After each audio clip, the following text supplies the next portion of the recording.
नाजरीन ग्रामी, तुर्क खवातीन पाकिस्तानी नौजवानों से शादियां क्यों कर रही हैं? तुर्की में दुल्हन अपनी जूती के नीचे किसका नाम लिखती है और इसका क्या मकसद होता है? तुर्क बाशिंदे अंगूर की शराब क्यों पीते हैं और ऐसे वो कौन से निराले काम हैं जो सिर्फ और सिर्फ तुर्की में ही होते हैं? आज हम आपको तुर्क खवातीन की आदत, शादी की रसूमात और तुर्की की वो खसूसियात बताएंगे कि जिसे सुनकर आप दंग रह जाएंगे। लिहाजा इस कीमती वीडियो को आखिर तक जरूर देखिएगा। दोस्तों, तुर्की यूरेशियाई मुल्क है जो जनूब मगरबी एशिया में जजीरा नुमा अनातोलिया और जनूब मशरकी यूरोप के इलाके बुल्कान तक फैला हुआ है। तुर्की का मौजूदा सियासी निज़ाम 1923 में सल्तनत उस्मानिया के बाद मुस्तफ़ा कमाल अतातुर्क की ज़ेर क़यादत तश्कील दिया गया। तुर्की खूबसूरती से माला माल मुल्क है और यहाँ बेशुमार कुदरती, तारीखी, ज़ेर ज़मीन मकामात और खंडरात वाक़े हैं। तुर्की की मईशत का एक बड़ा हिस्सा सियाहत पर मुनहसर है। तुर्की एक ऐसा मुल्क है जो 2 बरआज़मों में वाक़ है। इस मुल्क की 97% ज़मीन एशिया में है जबकि बाकी 3% यूरोप में है। दर हकीकत ये 3% हिस्सा तुर्की के शहर इस्तांबुल का हिस्सा है और ये दुनिया का वाहिद शहर है जो 2 बरआज़मों में वाक़ है। तुर्की की सरहद 8 ममालिक के साथ मिलती है जिनमें आर्मीनिया, आज़रबाईजान, ईरान, इराक, शाम, बुल्गारिया, यूनान और जॉर्जिया शामिल है। इस्तांबुल तुर्की का सबसे बड़ा शहर और यूरोप का तीसरा सबसे ज़्यादा आबादी वाला इलाका है। ताहम ये तुर्की का दारुल हुकूमत नहीं, इस मुल्क के दारुल हुकूमत का एजाज़ अंकारा के पास है। शायद आप यकीन ना करें मगर तुर्की एक ऐसा इस्लामी मुल्क है जहाँ ज़माने कदीम में शराब की तैयारी शुरू की गई और आज भी तुर्की में शराब की कई फैक्ट्रियाँ काम कर रही हैं। इसकी एक अहम वजह यह है कि तुर्की अंगूर की पैदावार के लिहाज से दुनिया भर में चौथे नंबर पर है।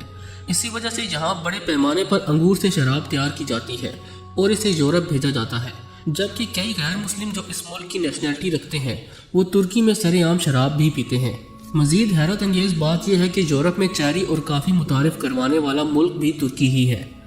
दोस्तों, अगर बात की जाए तुर्क खवातीन की तो ये बेइंतहा खूबसूरती की मालकन होती हैं। इनकी खूबसूरती देखकर यूँ मालूम होता है कि जैसे कोई हूर या परी हो। तुर्क खवातीन जफाकश और मेहनती भी होती हैं। ज़माने कदीम से ही तुर्की में कबाइल सिस्टम राइज है। यहाँ के लोग कबाइल कल्चर को अपनाए हुए हैं। यही वजह है कि तुर्क खवातीन कबीले की औरत के लिहाज से अहम फ़राइज़ सरअंजाम देती है। तुर्की में जल्दी शादी का रुझान भी तेज़ी से बढ़ रहा है और यहाँ की जवान लड़कियाँ 20 साल की उम्र तक शादी कर लेती हैं। ये बात भी आप जानते ही होंगे कि गुज़श्ता चंद सालों से पाकिस्तान और तुर्की के माबैन रवाबत कई गुना तक बढ़ चुके हैं और तुर्क सदर रजब तैयब उर्दुगान पाकिस्तान को दूसरा घर भी करार दे चुके हैं। इसी मुनासबत से देखा गया कि तुर्क खवातीन पाकिस्तानी खूबरू नौजवानों से शादी की ख्वाहिशमंद रहती हैं।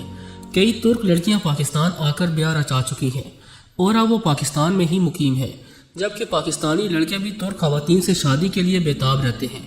सोशल मीडिया ऐप्स बिलखसूस फेसबुक के जरिए तुर्क खवातीन की दोस्ती पाकिस्तानी लड़कों से हो जाती है और फिर ये दोस्ती प्यार में बदलकर शादी तक पहुँच जाती है। एक सर्वे के मुताबिक 23% तुर्क नौजवान लड़कियां पाकिस्तानी लड़कों से शादी की ख्वाहिशमंद हैं। तुर्की में शादी की रसूमात भी इंतहाई हैरान कुन होती हैं। शादी के दिन दुल्हन का भाई या खानदान का कोई करीबी मर्द दुल्हन की कमर पर सुर्ख रंग की एक बेल्ट बांधता है, जिसके बाद दुल्हन घर के तमाम अफराद को बारी बारी अलविदा करती है। जिस वक्त दुल्हन को अपने वालिदैन के घर से रुखसत होना होता है उस वक्त दुल्हन के भाई रखे गए जहेज के ऊपर बैठ जाते हैं और ये एक तरह से हमारे यहाँ होने वाली जूता छुपाई की रस्म की तरह है। इसके बाद दुल्हा के घर वाले दुल्हन के भाइयों को लाग देते हैं, जिसके बाद वो अपनी बहन को रुखसत करते हैं।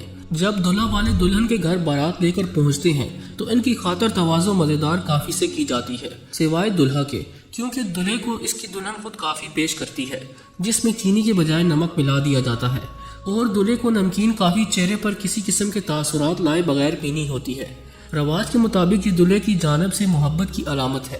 शादी के बाद दुल्हा दुल्हन एक दूसरे के पैर के ऊपर पैर मारकर अपना गलबा जताने की कोशिश करते हैं।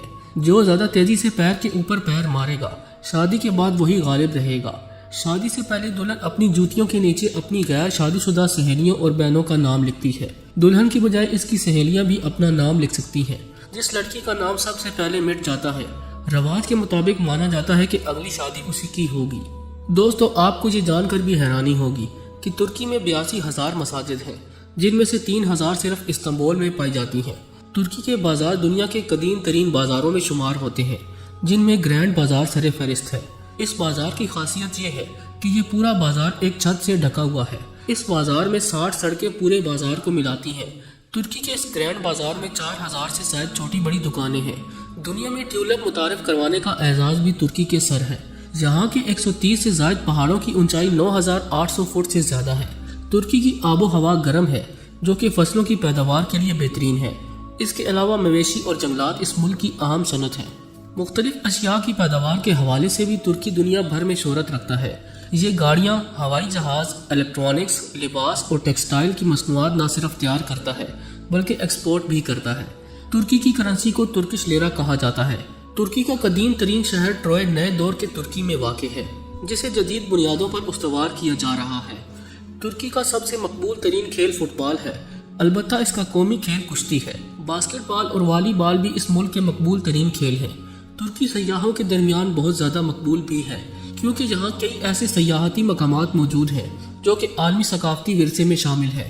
پودوں کی 9000 اقسام میں سے 1/3 اقسام ترکی میں پائی جاتی ہیں۔ کہا جاتا ہے کہ ترکی میں ہر 10 دن بعد نیا پودا دریافت ہوتا ہے۔ اس کے علاوہ جانوروں کی لاتعداد اقسام اور نایاب مچھلیوں کی 52 اقسام ترکی میں پائی جاتی ہیں جو دنیا میں کہیں اور نہیں ملتی۔ دنیا کے 1/4 گلاب کے پھول ترکی میں پیدا ہوتے ہیں۔ ترکی میں اب تک 25 بڑے زلزلے آ چکے ہیں اور 1939 میں آنے والے زلزلے کی شدت ریکٹر سکیل پر 7.8 تھی۔ ترکی کو دنیا کا مرکز بھی سمجھا جاتا ہے اور اب یہ عالم اسلام کا مرکز بھی بننے جا رہا ہے۔ دوستو، ترکی میں کئی ایک سیاحتی مقامات ہیں جن میں نیلی مسجد قابل ذکر ہے جس کا شمار دنیا کی عظیم ترین عمارات میں کیا جاتا ہے۔ اس مسجد کو سلطان احمد قائمی کے نام سے بھی جانا جاتا ہے۔ قائمی ترکش زبان کا لفظ ہے جس کے معنی مسجد کے ہیں۔ اس نام کی وجہ مسجد کا سلطان احمد نامی ضلع میں واقع ہونا ہے۔ یہ مسجد پورا سال کھلی رہتی ہے اور صرف 90 منٹ کے لیے نماز کی اوقات میں بند کی جاتی ہے اور نماز کے دوران کسی سیاح کو بھی تصویر کھینچنے کی اجازت نہیں ہوتی۔ یہ مسجد 1619 میں مشہور معمار سیڈیفر محمد آغا نے مکمل کی۔ اس کا طرز تعمیر سلطنت عثمانیہ کا پسندیدہ ترین آرکیٹیکٹ تھا۔ اس مسجد میں 260 کھڑکیاں ایسی ہیں جن میں رنگین نقش و نگاری سے آراستہ شیشے نصب کیے گئے ہیں۔ اس مسجد کی اندرونی تزئین و آرائش میں 20,000 نیلے رنگ کی خوبصورت ٹائلیں نصب کی گئی ہیں اور انہیں بلو ٹائلز کہا جاتا ہے۔ دلچسپ بات یہ ہے کہ ان ٹائلز کا نام مسجد کے نام پر رکھا گیا ہے۔ اس مسجد کا طرز تعمیر سلطنت عثمانیہ اور بازنطینی سلطنت کے دور کے طرز تعمیر کا ایک مرکب ہے۔ اس مسجد کی مقبولیت کی ایک بڑی وجہ اس کے 6 مینار ہیں، جبکہ اس کے علاوہ اس مسجد کو 1 بڑے اور 8 چھوٹے گنبدوں کی وجہ سے بھی جانا جاتا ہے۔ اس کو دیکھنے والوں میں مشہور غیر مسلم شخصیات بھی شامل ہیں۔ سال 2006 میں پاپ بینڈیکٹ نے اس مسجد کا دورہ کیا، جبکہ سال 2014 میں اس مسجد کا پاپ فرانسس نے دورہ کیا۔ سال 2009 میں امریکی صدر باراک اوباما نے بھی اس مسجد کا دورہ کر رکھا ہے۔ دوستو، ہمیں پوری امید ہے کہ آج کی یہ ویڈیو آپ کو پسند آئی ہوگی۔ ویڈیو اچھی لگی ہو تو لائک کیجیے اور دوستوں سے شیئر کرنا ہرگز نہ بھولیں۔ آج کی ویڈیو میں بس اتنا ہی۔ اگلی ویڈیو تک کے لیے اللہ نگہبان۔